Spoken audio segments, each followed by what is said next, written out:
SHA has planned to sell main parts of Yesler's 32 acres of land to private investors and use the money to rebuild and expand the low-income housing here. Yesler Terrace is the country's first racially integrated public housing community that was built from 1941 to 1943. There are 1,200 residents who represent one of the most diverse communities in Seattle, where the majority of families earn less than 30% of the city's median income, which is $26,000 per year for a family of 4.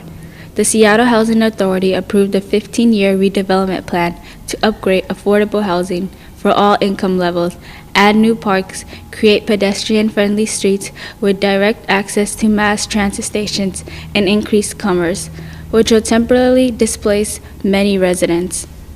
So, who does this redevelopment really benefit?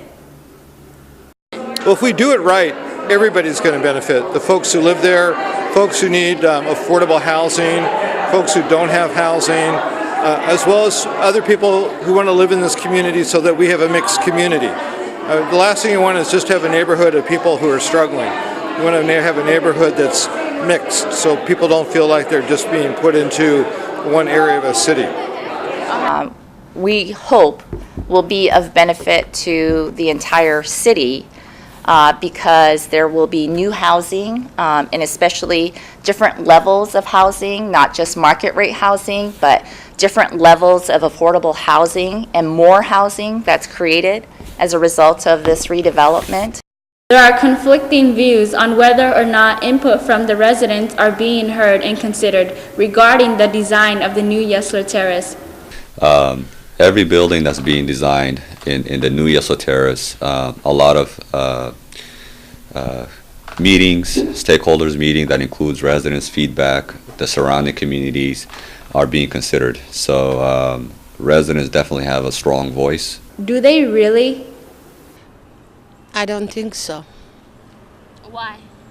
Because they bring new rule now.